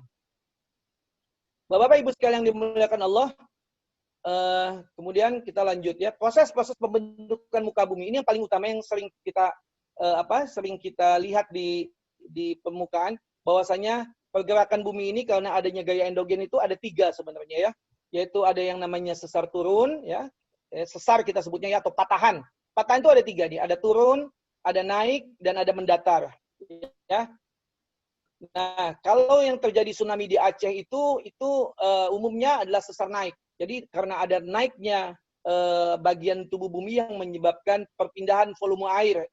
Jadi dasar laut ada yang naik sehingga volume air ada yang bergeser sehingga masuk ke dalam daratan. Nah, sementara yang yang gambar muncul ini adalah turun ya. Sebelumnya ini dia itu datar aja, yang melengkung ini sebelumnya datar. Tapi karena ada sesar normal turun, maka dia turun kemudian terisi oleh sedimen-sedimen. Nih, ya. Dia terisi oleh sedimen-sedimen ini. Ini sedimen-sedimen yang mengisi. Sebelumnya ini adalah datar. Datar ya gitu ya. Kemudian dia turun, kemudian dia terisi oleh sedimen-sedimen. Nah, sedimen-sedimen inilah yang juga menjadi sumber-sumber sumber-sumber minyak dan gas yang ada di Indonesia. Ini yang namanya kita sebut sebagai cekungan. Cekungan ini biasanya kalau kita mau mengebor minyak, itu kita cari dulu cekungannya ada nggak. Kalau cekungan ini tidak ada, maka bisa jadi usaha pencarian minyak kita itu akan tidak berhasil. Karena di cekungan inilah minyak itu dibentuk. Karena di dalam cekungan ini ada namanya batuan sumber yang bisa menjadi minyak, kemudian ada batuan reservoir yang bisa menjadi tempat minyak. Makanya kalau kita mencari minyak itu yang dicari pertama kali adalah cekungan seperti ini. Oke, kemudian itu sesar normal. Ini adalah sesar naik, ya. Kita lihat tuh, ada garis merah ini ada patahan naik, ya. Bagian yang di sebelah kanan itu, bagian sebelah kanan ini tadinya bagian ini datar dengan yang ini, yang di sebelah kirinya. Tadinya dia datar, ya, datar. Kemudian ada tekanan endogen tadi, patahan, sehingga menyebabkan yang bagian sebelah kanan itu naik daripada bagian yang sebelah kirinya. Ini naiknya bisa sampai 500 meter ini kalau yang di sini. Bahkan di tempat lain bisa sampai 1000 meter naiknya. Ya. Jadi bayangkan gaya apa yang bisa menyebabkan bagian bumi itu naik sampai sekian meter gitu. Itu pasti gaya yang sangat besar sekali, yang mungkin kalau pada saat itu manusia sudah ada di muka bumi pada saat gaya ini ada, wallahu alam apa yang terjadi gitu loh. Karena dengan sekarang skala gempa yang katakan sampai 9 aja tidak akan membuat sesar naik ini menjadi setinggi ini. Jadi pada saat sesar naik setinggi ini, walaupun dengan proses yang lama, tapi ini luar biasa besarnya gitu. Betapa Allah itu memang mempersiapkan ini semua untuk manusia. Untuk manusia yang hanya hidup di, katakan 15.000 tahun terakhir aja. Gitu. Ini sudah Allah siapkan semuanya. Gitu. Dari mulai zaman Kambrium yang di jam 4 miliar tahun lalu, sampai ini kurang lebih terjadi sekitar 30 juta tahun yang lalu, 15 juta tahun yang lalu, untuk kehidupan manusia. Kalau ini tidak ada, sesar naik ini tidak ada, mungkin tidak ada minyak di sini. Oke. Nah, kemudian kita mendatar ya. Mendatar itu contohnya adalah Pulau Sumatera ini. Pulau Sumatera yang ada merah, ada segitiga di sebelah kiri, ini ada sesar naiknya, ada subduksi di sini, ya. Disinilah tekanan utamanya terhadap pulau yang ada di Sumatera. Kemudian di dalam Pulau Sumatera sendiri ada namanya sesar mendatar. Itu bergerak menganan. Jadi di bagian merah ini, kalau yang di sebelah kanan merahnya dia bergerak ke bawah, yang di sebelah kiri merahnya dia bergerak ke atas. Jadi mendatar dia bergeraknya. Makanya kalau ini aktif terus, ini bisa jadi ini Pulau Sumatera ini juga bisa lama-lama jadi ada berjauhan gitu lah. Nah, Jadi ini semua terjadi untuk siapa? Untuk manusia, walaupun mungkin memang ada korban, ada tsunami, tapi semuanya itu diciptakan adalah untuk manusia. Rabbana ma khalaqta hadza batila. Ya Allah, sungguhnya Engkau tidak menciptakan ini dengan sia-sia. Oke? Nah, ini teori pembentukan minyak bumi. Sebagaimana yang tadi di awal saya jelaskan bahwa minyak bumi itu dibentuk dari cekungan ini. Ya, kita membutuhkan cekungan untuk adanya tempat di mana makhluk hidup itu hidup, kemudian mati, kemudian terdegradasi sehingga menjadi hidrokarbon, menjadi minyak. Jadi kita butuh seperti ini. Kalau kita nyari minyak tapi tidak menemukan bentuk-bentuk seperti ini, makanya biasanya kita tidak akan melakukan eksplorasi di situ. Nah, seperti ini juga ya. Jadi ganggang-ganggang yang mati itu terendapkan, terkubur di bagian dasar, bercampur dengan batu lempung, dan akhirnya akan membentuk batuan induk menjadi sosrok. Nah, inilah asal-asal dari terbentuknya minyak dan gas bumi. Minyak bumi yang tertua saat ini yang ditemukan umurnya itu pada umur kurang lebih 600 juta tahun. Sementara kita tahu umur bumi yang paling tua itu adalah umurnya 5 miliar tahun. Artinya masih banyak lapisan-lapisan bumi yang belum kita ketahui. Yang mungkin saja di situ banyak tersimpan cadangan-cadangan yang sangat besar. Ya, hanya tinggal apakah doa kita meminta kepada Allah, apakah ketakwaan kita kepada Allah itu membuat kita layak diberikan diberikan kemakmuran oleh Allah Subhanahu wa taala, gitu ya. Atau malah kita menjadi kufur. Tadinya harusnya dapat malah menjadi tidak dapat karena Allah tidak suka atas kezaliman kita. Jamaah sekalian dimuliakan Allah Subhanahu wa taala, ini adalah beberapa slide yang terakhir. Ini salah satu contoh lapangan minyak ya. Bahwasanya kedua bagian ini sebelumnya menyatu, datar sebelumnya. Cuma karena tadi ada endogen, ada gaya yang menekan, sehingga terbentuklah sesar naik di sini. Nah, justru dengan sesar naik di sinilah minyak itu bisa berkumpul. Nah, dengan adanya antiklin ini atau cembung ini, lapisan yang cembung ini di sinilah minyak itu berkumpul. Disinilah minyak ini berkumpul, sehingga kita manusia bisa membornya dan bisa mendapatkan minyak sebagaimana yang kita cari. Yang saat ini memang negara kita sedang kekurangan minyak gitu loh. Ya, bisa jadi karena memang Allah marah kepada kita sehingga susah mendapat minyaknya. Padahal dulu kita banyak sekali minyaknya, atau memang jumlah cadangannya memang sudah tidak ditemukan lagi yang baru. Makanya kita harus segera mohon pada Allah agar Allah membukakan pintu-pintu barokahnya di dalam lapisan-lapisan bumi ini. Oke. Sudah 1 jam ya. Paling hanya tinggal 10 menit lagi. Sebentar. Oke. Ini setelah kita membor minyak, ya kita masukkan log. Inilah yang kita baca ya.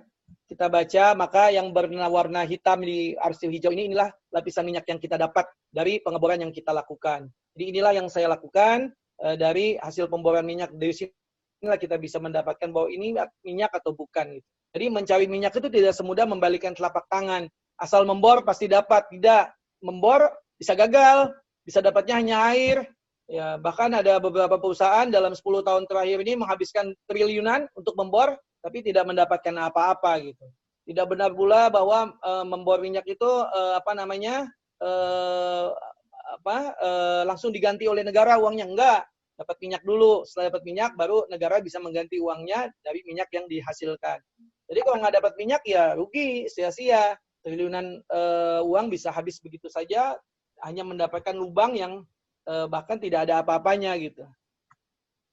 Oke. Nah, salah satunya adalah kalau kita beriman dan bertakwa, tadinya minyaknya cuma di lapisan atas, kemudian dengan adanya data yang baru, kemudian ada teknologi yang baru, kita bisa mendapatkan di bagian bawahnya. Nah, ini bagian bawahnya ini opportunity juga buat kita nih. Tadinya minyaknya hanya di atas, ternyata di bagian bawahnya tadinya sebelumnya nggak kelihatan, sekarang menjadi kelihatan. Nah, itulah kita butuh mendekatkan diri kepada Allah. Semoga Allah membuka singkapan-singkapan yang memang masih adanya manfaat untuk umat manusia. Jadi betul apa yang dikatakan Allah di dalam Al-Quran tadi di surat Ali Imran ayat 190 dan 191 dikatakan Rabbana ma khalaqta hadza batila. Ya Allah, sungguhnya Engkau ciptakan semua ini tidak dengan sia-sia, bahkan dengan gempa pun tidak sia-sia. Bahkan dengan tsunami pun tidak sia-sia. bahkan dengan sesar normal pun tidak sia-sia. Itu pada akhirnya adalah bermanfaat kepada umat manusia. Namun perlu kita ketahui, kalau kita zalim kepada Allah, Allah punya hak pula untuk menghukum kita. Kalau kita zalimannya sudah sangat benar-benar melampaui batas, maka Allah akan mengganti kita. Kita akan dihapuskan manusia, Allah akan hapuskan semua manusia, bahkan termasuk bintang melata, dan digantinya dengan makhluk lain yang lebih baru. Makanya, marilah kita setelah Ramadan ini kita dekatkan diri kepada Allah dengan takwa yang sebenar-benarnya, dengan takwa yang kita dapatkan sebagai hadiah ketika kita sudah melewati bulan suci Ramadan. La'allakum tattaqun. Kemudian saya akhiri dengan surat Al-A'raf ayat 196. Walau anna ahlal qura amanu wattaqau la fatahna 'alaihim barakatim minas sama'i wal ard walakin kadzabu fa'atnahum bima kanu yaksibun. Jadi jikalau sekiranya penduduk negeri ini beriman dan bertakwa, pastilah kami akan melimpahkan pada mereka berkah dari langit dan bumi. Tapi mereka mendustakan ayat-ayat kami, maka kami siksa mereka disebabkan perbuatannya. Semoga kita terhindar dari siksa Allah, kita menjadi makhluk Allah yang bertakwa, sehingga Allah akan melimpahkan barokahnya dari langit dan bumi kepada kita semua. Amin ya rabbal alamin. Dan inilah terakhir surat Al-Imran 191 dikatakan bahwa Rabbana ma khalaqta hadza batila. Ya Allah, tidaklah Engkau sia-sia menciptakan apa semua ini. Faqina subhanaka faqina adzabal nar, suci Engkau dan hindarkanlah kami dari api neraka. Itu saja yang bisa kami sampaikan. Semoga ini juga menjadi satu ibrah bahwasanya kita memang ikut memikirkan bagaimana penciptaan langit dan bumi. Setidaknya penciptaan bumi, karena memang penciptaan langit itu jauh lebih dahsyat daripada penciptaan bumi. Manakala kelak kita ditanya oleh Allah apakah kita sudah memikirkan penciptaan bumi, paling tidak ini yang bisa saya lakukan untuk bagaimana memulai mengenal. Karena semua material ini bisa kita dapatkan di YouTube maupun di Google ya. Dengan membaca, insya Allah mudah-mudahan kita dibebaskan dari kewajiban, bukan dibebaskan, sudah memenuhi setidaknya kewajiban dalam mempelajari ilmu tentang penciptaan bumi. Itu saja yang bisa saya sampaikan. Kurang lebihnya saya mohon maaf apabila ada yang salah. Saya mohon dibukakan pintu maaf, namanya juga manusia, apalagi memang saya sedang belajar. Apabila ada yang benar, sematanya dari Allah melalui saya, semoga Bapak Ibu semua diberkahi dengan ilmu tersebut. Demikian apa yang bisa saya sampaikan. Billahi taufik wal hidayah. Assalamualaikum warahmatullahi wabarakatuh. Waalaikumsalam warahmatullahi wabarakatuh. Kalau ada pertanyaan silakan. Terima kasih Pak Ustadz. Ini ada beberapa pertanyaan nih Pak Ustadz nih. Oke. Yang pertama ini dari Desi ini ya. Satu guru, satu ilmu, jangan mengganggu. Surat An-Naml nih 88. Jadi kecepatannya bergeraknya gunung seperti bergeraknya awan. Bisa selalu deteksi diukur. Bagaimana dengan kasus Lapindo? Pak Duji. Kasus Lapindo itu tidak ada hubungannya dengan gunung bergerak. Kasus Lapindo itu ada dua versi jawaban ya. Saya tidak ingin berpolemik di situ. Ada dua versi jawaban. Versi jawaban pertama adalah adanya gempa. Jadi adanya gempa Jogja itu memang bersamaan dengan saat terjadinya pemboran Lapindo. Jadi gempa itu yang menyebabkan terjadinya cracking, patahan, sehingga menyebabkan lumpur itu naik ke atas permukaan. Itu yang jawaban yang disahkan oleh negara, ya disahkan melalui pengadilan, dan dijadikan sebagai jawaban formal, yaitu karena gempa. Tapi ada satu lagi jawaban yang kedua. Jawaban yang kedua disebabkan karena adanya kesalahan dalam SOP pengeboran. Di antaranya pengeboran yang harusnya menggunakan casingnya tidak dipasang. Tapi itulah, jadi ada kesalahan dalam SOP. Nah, detailnya SOP gimana? Kayaknya tidak untuk dibicarakan di dalam forum online ini. Jadi itu ada dua jawaban. Tapi tentunya memang biasanya dalam pengeboran itu terjadinya blowout atau ledakan seperti itu adalah hal yang biasa sebenarnya ya. Bukannya biasa, maksudnya sering terjadi di dalam sebuah pengeboran. Tinggal bagaimana mengatasinya itu. Namun memang lumpur Lapindo sampai saat sekarang ini memang masih keluar. Kalau ditanya sampai kapan dia berhenti? Ya sampai tekanan di dalam bumi itu sama dengan tekanan di atas bumi. Pada saat tekanannya itu sudah stabil, maka dia akan berhenti. Kapan? Wallahu alam, saya nggak bisa jawab sampai kapan. Yang jelas yang namanya beleduk kue, mata air yang memancarkan itu, yang bersuara itu dari dulu sampai sekarang masih ada. Jadi entah kapan, sampai kapan itu berhenti. Kurang lebih begitu, Bu Desi ya. Ya Pak, berarti kalau yang tadi jawaban pertama itu kaitannya sama yang pergerakan lempeng bumi bukan? Atau Oh bukan. Jadi bukan? pergerakan, sorry sebentar. Itu adalah bagian kecil dari pergerakan lempeng, betul. Jadi ada pergerakan lempeng di selatan Pulau Jawa. Jadi gini ya, dia subduksi seperti ini. Jadi ini oceanic crust, ini continental crust. Dia masuk sini begini, kemudian menimbulkan gempa, patahan. Salah satunya patahannya bisa secara naik, bisa secara normal, bisa secara mendatar. Nah, yang terjadi di Yogyakarta itu adalah salah satu patahan yang menyebabkan terjadinya cracking ke atas bumi sampai ke permukaan. Itu jawaban dari para ahli ya, yang dikatakan diaminkan oleh pemerintah gitu ya. Lepas dari prosedur drillingnya ada yang salah, itu tidak untuk dibahas di sini. Gitu. Ya. Baik, Bu Terima Stacy, kasih. gimana cukup ya? Berikutnya nih, Pak Ustadz, Pak Rudi, mengapa dari Nia nih, Rahmania, mengapa ada sebagian geologis yang menyebutkan bahwa bumi itu datar? Padahal sudah disebutkan dalam Al-Quran mengenai bentuk bumi yang bulat, Az-Zumar ayat 5. Jadi bumi datar itu, saya lebih kepada pada saat proses sedimentasi batuan itu memang semua diendapkan dalam keadaan datar.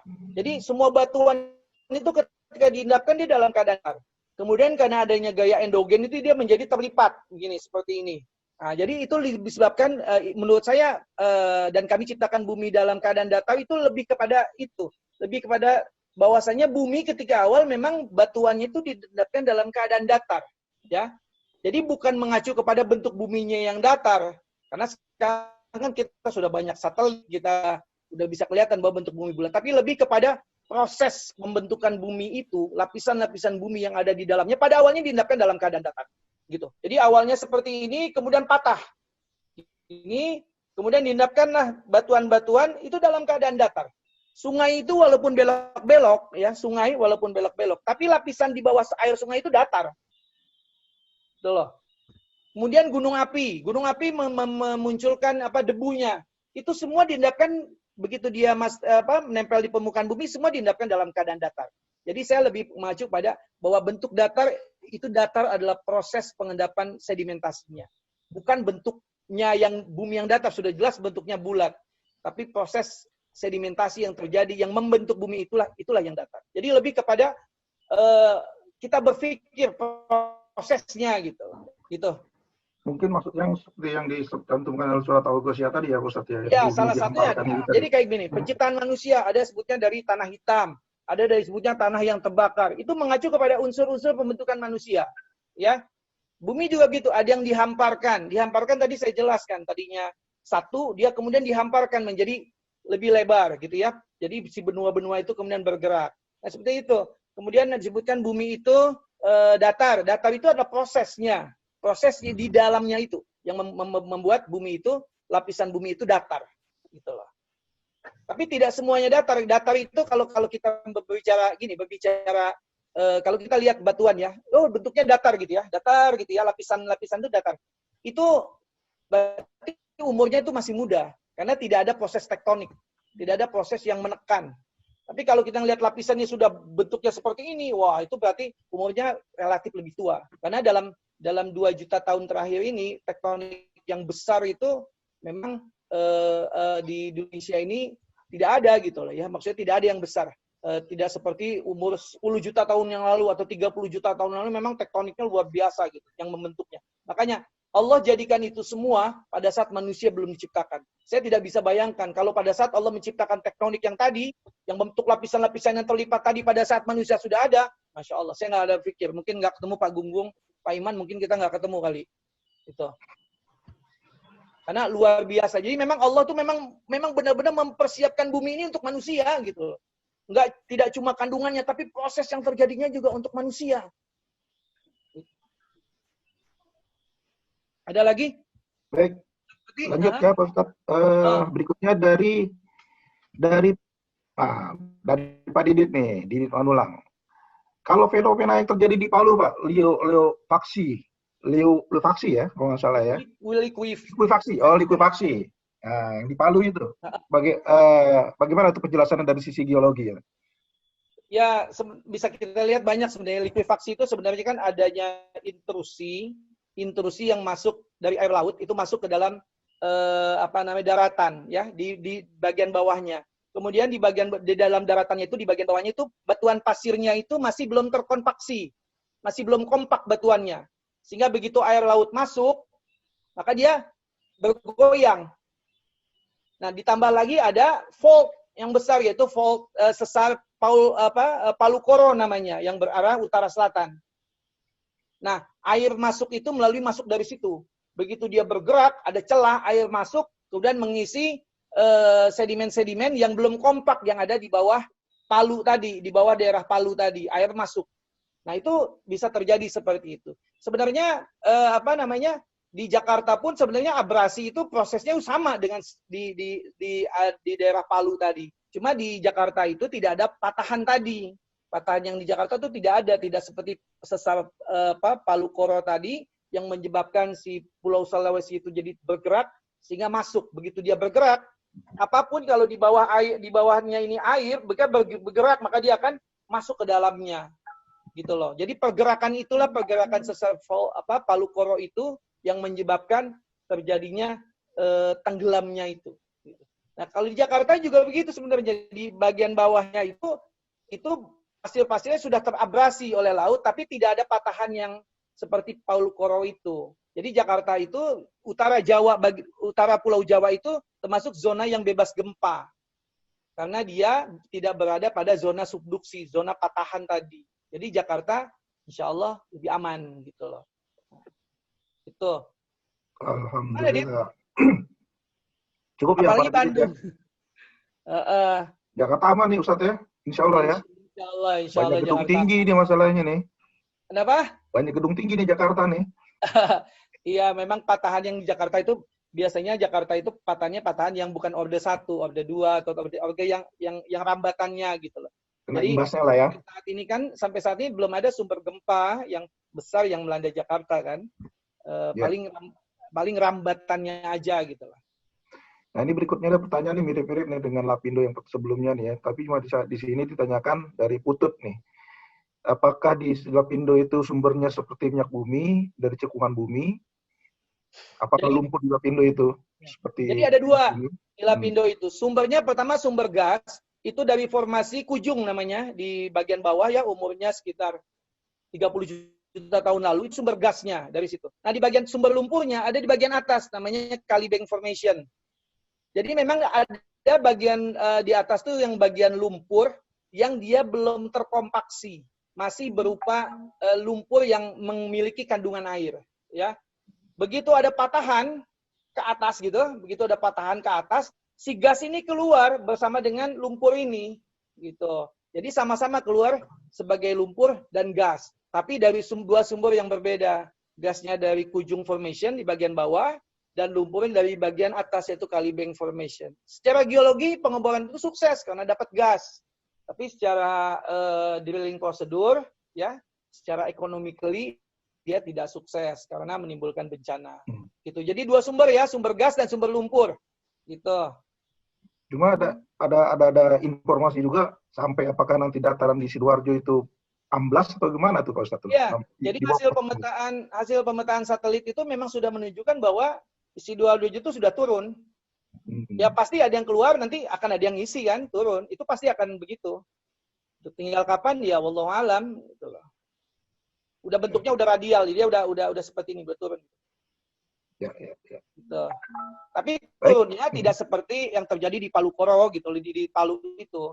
Karena kalau di Palu itu memang ada pergerakan besar gitu loh, yang menyebabkan dia likuifaksi ya. Gitu. Baik, kita lanjut Ustadz. Dari Rahmania lagi nih, teknologi MEOR. Teknologi MEOR. MEOR apa nih singkatan ini? MEOR apa MOER? Dimakainya MEOR nih. Kalau MOER saya nanti. Iya. Mana teknologi MEOR apa nih maksudnya nih? Microbial Enhanced Oil Recovery. Oh, EOR. EOR. Masih berkembangkah saat ini di Indonesia? EOR tapi yang pakai microbes. Microbial. Iya, memang itu sebenarnya ladangnya ini nih orang-orang perminyakan ya kayak di sini. ngurusin EOR dengan menggunakan teknologi microbial. Pada beberapa tempat sedang dibahas berhasil atau tidak, saya belum dapat update-nya dia berhasil atau tidak gitu ya. Seperti di sana juga pakai microbial ya. Kemudian ada juga yang pakai deterjen ya, Bu Desi ya. Surfaktan ya, pakai surfaktan, ada microbial. Itu ranahnya petroleum engineer. Jadi mereka yang lebih tahu itu tentang performance reservoir. Ada hasil atau tidak? Mungkin Bu Desi yang lebih tahu nih, banyak hasilnya atau enggak. Kalau saya kurang tahu nih malah. Beberapa yang sudah dicoba sih, kayak misalnya di Caltech itu, microbial itu belum ada hasilnya ya. Saya nggak tahu nih, apakah benar begitu. Yang jelas banyaknya digunakan surfaktan ya, Bu Desi ya. Kayak di BSP juga mau coba surfaktan yang pakai seperti Lenias dua-duanya sih Pak. Coba surfaktan juga, coba mikroba juga. oh gitu ya. Dan yang berhasil hasilnya memang belum ketahuan ini apa istilahnya yang ya. produktif sudah sampai. Kalau nggak salah di Sevron pakai juga ya Pak ya? Iya, pakai juga microbial sama surfaktan. Ada yang pakai itu juga kok, yang pakai apa? Fibrosis yang tekan gitu. Nah, itu juga dicoba juga.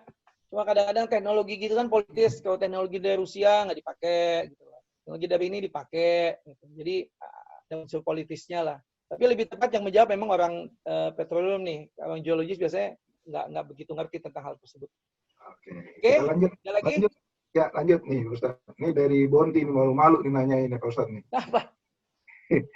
Bagaimana dengan proses ketersediaannya dalam tanah di lapisan yang seakan ada sungai laut yang besar di dalam bumi. Jadi masalah air nih, air tanah yang bisa kita nikmati gitu sampai saat ini. Kita buka air keran gitu bisa keluar gitu. Nah, ini bertanya kira-kira bagaimana proses bentuknya air di dalam tanah ini? Apakah ada sungai laut besar di dalam bumi gitu? Baik. Kalau air ya itu apalagi pada kedalaman yang dangkal itu sebenarnya sumbernya tetap dari permukaan ya. Di beberapa sumur di Caltex itu sampai kedalaman 5.000 feet itu kelihatan pengaruh air permukaan di dalamnya. Itu bisa dites dengan diukur kandungan Cl- pada air formasi. Itu bisa kelihatan adanya pengaruh air tetap masuk dari surface, masuk melalui patahan, dia masuk ke dalam. Tapi memang ada di bagian dalam itu air yang tidak ada hubungannya dengan permukaan. Itu air itu biasanya ketika dia dulu pertama kali diendapkan ya, ketika itu memang sudah ada air di dalamnya, kemudian dia terkubur. Tapi air itu masih tetap ada seperti tadi Kalibank Formation yang menyebabkan lumpur itu. Itu di dalam itu memang dia batuannya itu belum kompak. Dia masih mengandung air. Jadi begitu ditusuk dia ya kayak ibarat balon dimasukin ke dalam air, begitu ditusuk dia akan meledak gitu loh. Makanya kalau misalkan sumber air yang agak dalam itu dia punya pressure. Kenapa pressure? Pressure-nya itu karena ketika dia diendapkan, dia terkubur itu masih mengandung air dalamnya. Makanya dia memiliki pressure yang cukup besar. Dan biasanya dalam urusan produksi minyak kita juga biasanya masalah utamanya itu air. Selalu ada air. Karena memang air itu adalah kandungan utama yang dimiliki oleh semua batuan gitu. Jadi menjawab nggak kira-kira? Bagaimana Bonti, kira-kira cukup nggak? Jadi air ini sebenarnya udah secara alami memang ada ya di permukaan ya, di level permukaan lah ibaratnya ya. Ada yang dari permukaan, ada yang sudah ada aslinya dari bawah ketika dia dulu diendapkan, ketika dia dulu masih dangkal. Misalkan reservoir di kedalaman 1.000 meter. Dulu kan dia saat di 0 meter ya dia terisi air, kemudian bisa terkubur ke bawahnya. Airnya tidak sempat keluar gitu, tapi tetap masih ada di dalam reservoir tersebut. Belum jelas. Jadi gini, air yang ada di dalam sumber air yang di dalam bumi kita selalu ada dari pompa air tuh kan banyak sekali gitu ya, selalu ngocor. Kecuali lagi musim kemarau memang kering sehingga harus memperdalam lagi. Nah itu di lapisan bumi mana itu seakan-akan ada mungkin di lapisan bumi itu ada gorong-gorong berisi air banyak gitu untuk semua hotel, rumah seperti itu kok ketersediaannya banyak sekali gitu. Kalau sumber air untuk hotel kayaknya udah nggak boleh ngebor lagi deh. Itu disediakan oleh PAM ya biasanya ya. Tapi gini, kalau air di dalam itu, kalau dia musim hujan itu ada isinya, musim kemarau itu dia kering, berarti dia punya hubungan dengan permukaan. Artinya sumber air itu memang terisi oleh air dari permukaan. Tetapi kalau dia itu tidak pengaruh antara musim kemarau dan musim hujan, berarti memang cadangan di bawah itu tidak dipengaruhi oleh permukaan. Dia sudah ada sejak dulunya. Seberapa banyaknya tergantung penyebaran reservoirnya. Reservoir air itu bisa cuma sebatas kecil atau bisa meluas kemana-mana juga tergantung jenis batuannya. Kalau batu pasirnya itu biasanya kalau diendapkan dalam endapan laut itu biasanya dia melebar kemana-mana seperti selimut. Tapi kalau diendapkannya hasil dari endapan sungai, biasanya dia isolated, dia terpisah sedikit-sedikit gitu loh. Mungkin hanya sebatas katakan 100 meter, setelah itu hilang, nggak ada lagi batu pasirnya. Kemudian di sebelah sananya ada lagi. Jadi seperti itu. Tapi kalau misalkan kita sekali lagi, kalau misalkan airnya itu ternyata kering di di musim kemarau, berarti air kita itu terhubung dengan surface, terhubung dengan curah hujan, gitu loh. Berarti ya. Jadi proses pembentukan reservoir air tuh terjadi dalam proses pembentukan bumi juga ya, merupakan bagian dari itu ya. Kalau misalkan ya reservoir di Rumah Bonti kedalaman 100 meter. Dulunya yang 100 meter ini kan pernah ada di 0 meter. Sebelum dia tertimbun menjadi 100 meter sekarang. Jadi ketika dia masih 0 meter ya dia terisi air, kemudian tertimbun gitu loh. Atau ketika dia diendapkan dulu memang ada cekungan, katakan sekarang ini seperti danau ya, danau kedalaman 100 meter. Ya di bawah danau itu kan reservoirnya mengandung air semua. Kemudian tertimbun. Ketika dia tertimbun dia mengandung air gitu loh. Kalau untuk konsumsi hanya rumah satu komplek, kemudian reservoir kita seluas danau ya sangat besar kan? Ya. Assalamualaikum. Ya, baik. Terima kasih. Ada lagi? Oke, berikutnya nih dari Imanuddin nih ya. Imanuddin nih dari jauh-jauh dari Singapura nih. Sempat nanya nih. Kalau bukan minyak berarti sumbernya bukan dari hewan Jurassic. Sumur minyak itu harus dikuras sampai habiskah? Tidak bisa dihentikan kerannya. Ingat kesulitan saat ini untuk menyimpan kegiatan produksi. Yang ketiga, rare earth. Material itu bagaimana ciri-ciri lokasi yang... Satu-satu dulu ya. Satu. Kalau bukan minyak berarti sumbernya bukan dari hewan Jurassic kah? Jadi kayak misalkan batu bara mungkin. Ya, jadi kalau bukan minyak kayak batu bara, sumbernya berarti dari tumbuh-tumbuhan ya yang terkubur dalam situasi reduksi sehingga menjadi batu bara. Kalau dia minyak berarti dari makhluk hidup zaman dulu ya. Kemudian apakah sumbernya sumbernya pada Jurassic? Enggak, sumbernya banyak, bisa di Jurassic, bisa Trias, bisa Meosin, bisa Eosin, semua lapisan itu bisa menjadi sumbernya. Hanya biasanya kita kalau ketemu minyak kita cari sumbernya batuannya dari mana. Oh, yang ternyata di Tangguh tadi ini sumbernya dari Permian, sebetulnya Permian Shale. Sumbernya dari umur Perm. Nah, reservoirnya ada di mana? Reservoirnya ada di Jurassic tadi. Tapi ada lagi di Sumatera sumbernya dari Eosin. Reservoirnya ada di Miocene gitu. Jadi beda-beda. Setiap lapisan itu bisa mengandung minyak kalau memenuhi syarat untuk terbentuknya lapisan minyak ya. Ini mau makan es krim. Oke. Terus yang kedua apa? Sumur minyak itu harus dikuras habis kah? Sehingga kesulitan untuk menyimpan kelebihan produksi.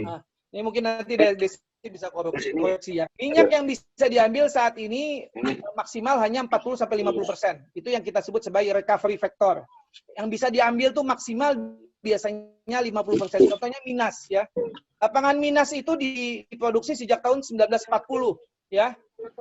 Sekarang sudah 2020 berarti sudah 80 tahun. Cadangannya 9 billion barrel, yang sudah diambil tuh 5 billion barrel. Jadi baru sekitar 50-60% baru bisa diambil. Jadi 40%-nya itu masih ada di dalamnya. Dengan teknologi sekarang maksimal bisa diambil ya 60% itu. Nanti akan bisa diambil lagi dengan pengembangan teknologi berikutnya. Teknologi sekarang ya baru sampai seperti itu. Minyak Minas itu baru dari 100 liter ya, 99% itu water. Minyaknya hanya 1%. Jadi bayangin kalau sekarang produksinya 200.000, berarti berapa water yang diproduksikan? Karena 200.000 barrel itu adalah 1%. Berarti waternya berapa persen tuh? 99%. Berapa barrel tuh waternya? Gitu loh. Jadi yang 80 tahun aja tadi baru bisa ngabisin 60%. 40% ya mungkin untuk 50 tahun berikutnya. Water sebanyak itu dibuang kemana tuh, Pak? Aduh, Dibuang kemana? Ya dipakai kan. Dijual selama 80 tahun kita pakai. Apanya nih? Airnya atau minyaknya? waternya. Oh, ya itulah. Ada namanya zero water management. Jadi ada manajemen air namanya. Biasanya kita suntikan lagi ke sumurnya, namanya sumur disposal. Kita suntikan lagi ke dalamnya. Jadi nggak dibuang, tapi disuntikan lagi. Atau kalau mau bikin pabrik aqua juga mungkin. So, apalagi tadi yang ketiga? Yang ketiga, rare earth. Ya, kenapa? Pak Nadi, Ya. mungkin maksudnya Iman itu gini kan, itu sumur-sumur itu sampai sekarang kan tetap berproduksi, Pak. Padahal kan konsumsinya itu di hilirnya itu kan berkurang jauh dengan work from home, dengan kasus corona. Kemarin juga kita berikut ada pemaparan juga dari orang Pertamina, di mana dia menunjukkan bahwa tangki-tangki storage tank dunia itu sekarang sudah penuh memang. Oh betul, ya. Mungkin maksudnya Pak Iman itu bisa nggak sih sebenarnya produksi itu di stop? Ya, gitu. Bisa, listriknya dimatiin juga dia langsung berhenti. Tapi nanti ngangkat produksinya lagi setengah mati lagi, susahnya gitu loh. Jadi kesimpulannya harus ditutup dong. Kesimpulannya nggak ditutup. Kurangin produksi aja kali ya. Harga membaik. Selama masih ada yang beli ya nggak ditutup. Tapi kalau udah nggak ada yang beli, mungkin ada pikiran. Tapi gini, menghidupkan lagi tuh jauh lebih susah. Mengembalikan lagi ke posisi produksi, angka produksi sekarang itu susahnya setengah mati, Pak Iman. Jadi nggak kayak menghidupkan keran air ya, langsung ngocor lagi. Keran air langsung set gini langsung. Kalau mungkin nggak bisa begitu. Jadi ada alasan tekniknya ya Pak, kenapa tidak di stop gitu ya? Betul. Nah, yang ketiga nih. Rare earth material itu bagaimana ciri-ciri lokasi yang memilikinya? Wah, ini ini mesti orang logam yang menjawab ya. Rare earth itu kan material yang jarang yang ada di bumi itu. Biasanya itu datangnya dari meteorit, bisa datang dari luar bumi. Saya nggak tahu nih, mungkin si Klik lebih bisa menjawab. Rare earth itu biasanya istilah yang ada di dunia pertambangan, ya bukan dunia peminyakan. Karena peminyakan itu tidak berhubungan dengan rare earth seperti ini gitu loh. Mungkin nanti si Klik kalau ada suruh jawab aja nanti di grup. Tapi kalau yang saya tahu bahwa rare earth itu adalah material-material yang berasal dari luar bumi, itu sebutnya rare earth. Jenisnya ya yang tidak ada di bumi jenisnya, jenis yang lain, biasanya lebih berat dia. Nah itu ada Klik tuh di sini nih. Ini jagonya rare earth nih. Ini kalau dari fosil-fosil yang cakep-cakep dulunya Pak, jadi jarang gitu. Kenapa? Lanjut Iman, kenapa? Gimana Mas Iman? Ya, kan jarang itu. Jadi mungkin dari fosil-fosil yang cakep-cakep gitu loh, Pak. Enggak, kalau fosil-fosil itu tidak ada hubungannya dengan rare earth. Fosil itu hanya menunjukkan umur dan kehidupan, bahwa pernah terjadi ada kehidupan fosil seperti itu gitu loh. Jadi kita perlu ada meteor dulu buat nabrak, baru dapat itu ya.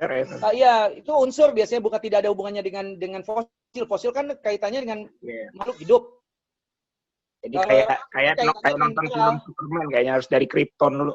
Ya, mungkin dari Krypton biar bisa jadi Superman. Ada lagi enggak? Itu Pak Dudi, batu apa namanya? Hajar Aswad. Kenapa? Jenisnya? Nah, itu kan. Nah, itu dia. Jadi Hajar Aswad ini ada dua pendapat. Yang pertama dia memang batuan namanya kalau di dalam geologi namanya obsidian. Batu hitam ya, dari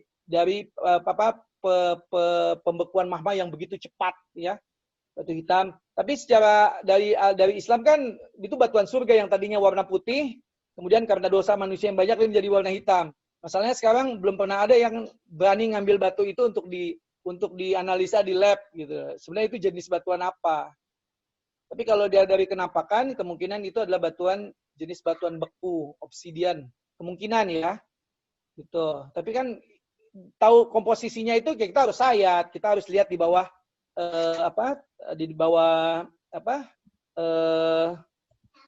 kalkulator, di bawah mikroskop, di bawah mikroskop khusus petrografi. Tahu komposisinya apa, baru kita bisa tebak namanya apa.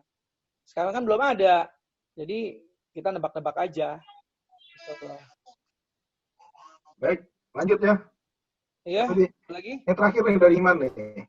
mayat-mayat manusia bisa jadi sumber berkah.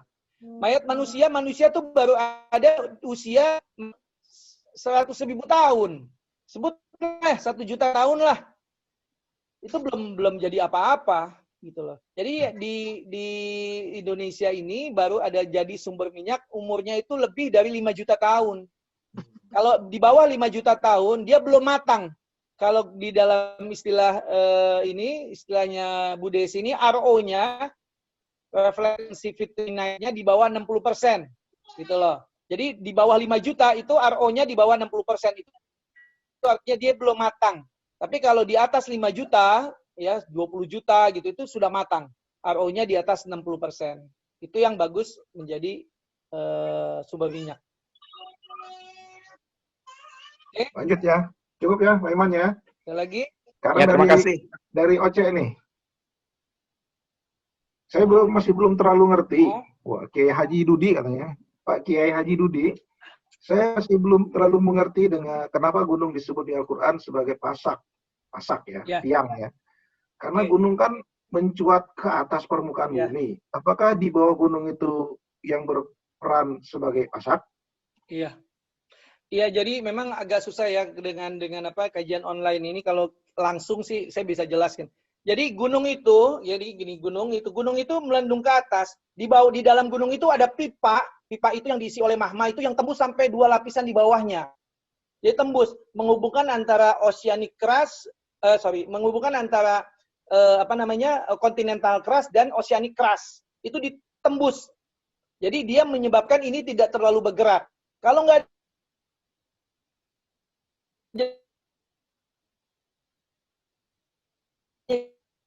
walaupun ini tetap bergerak, tapi pelan. Gitu loh. Itu sebagai pasak.